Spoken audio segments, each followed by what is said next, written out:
हरे कृष्णा।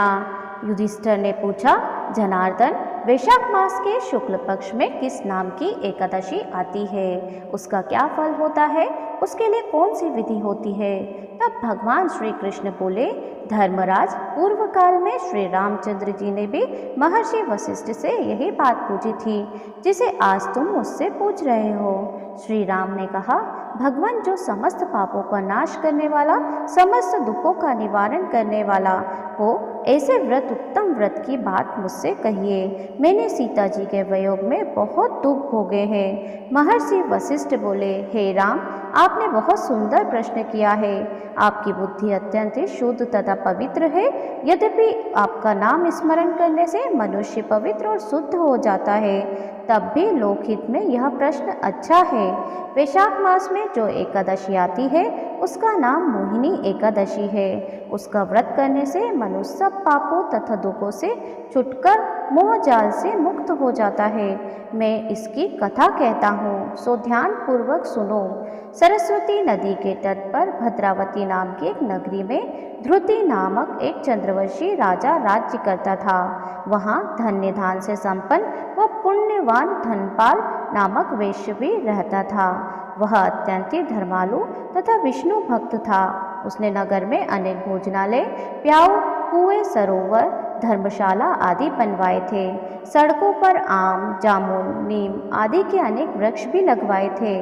उसके 5 पुत्र थे, सुमना, समृद्धि, मेधावी, सुकृति और दृष्ट बुद्धि। इनमें से 5 पुत्र दृष्ट बुद्धि महापापी था। वह पितृ आदि को नहीं मानता था और वह वेश्या, दुराचारी मनुष्यों की संगति में रहकर जुआ खेलता और पर स्त्री के साथ भोग विलास करता तथा मांस मदिरा का सेवन करता था।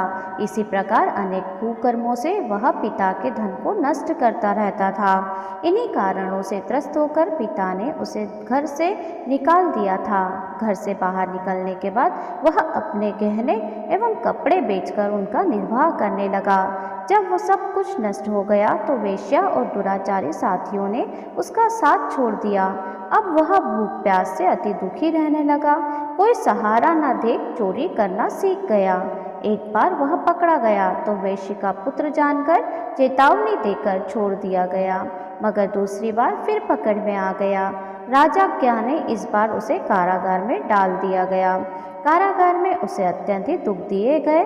बाद में राजा ने उसे नगरी से निकल जाने को कहा। वह नगरी से निकल वन में चला गया। वह वन पशु पक्षियों को मारकर खाने लगा।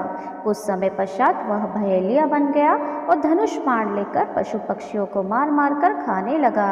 एक दिन भूख प्यास से व्यथित होकर वह खाने की तलाश में घूमता हुआ कौंडिन्य ऋषि के आश्रम में पहुंच गया। उस समय वैशाख मास था और ऋषि गंगा स्नान कर कर आ रहे थे। उनके भीगे वस्त्रों के छींटे उस पर पड़ने से उसे सद्बुद्धि प्राप्त हुई। वह कौंडिन्य मुनि से हाथ जोड़कर कहने लगा, हे ऋषि मुनि, मैंने जीवन में बहुत पाप किए हैं। आप इन पापों से छूटने का कोई साधारण बिना धन का उपाय बताइए। उनके 3 वचन सुनकर मुनि ने प्रसन्न होकर कहा कि तुम वैशाख शुक्ल की मोहिनी एकादशी का व्रत करो। इससे अनेक जन्मों के किए हुए पाप, मेरु पर्वत जैसे समस्त महापाप भी नष्ट हो जाते हैं। मुनि के वचन सुनकर वह अत्यंत ही प्रसन्न हुआ और उनके द्वारा बताई गई विधि के अनुसार सब व्रत करने लगा। हे राम, इस व्रत के प्रभाव से सबके समस्त पाप नष्ट हो गए और अंत में वह गरुड़ पर बैठकर विष्णु लोक को गया। इस व्रत से मोह, माया आदि सब नष्ट हो जाते हैं। संसार में इस व्रत से श्रेष्ठ कोई व्रत नहीं है। इसके महात्म्य को पढ़ने से तथा सुनने से 1000 गोदान का फल प्राप्त होता है। इति श्री ओम नमो भगवते वासुदेवाय नमः। यहाँ पे व्रत कथा समाप्त होती है। उम्मीद है आपने कथा को अंत तक श्रवण किया होगा। वीडियो पे नए हैं तो लाइक जरूर से कर दीजिए, चैनल को सब्सक्राइब कर लीजिए। मिलती हूँ नेक्स्ट वीडियो के साथ। जय श्री हरि विष्णु।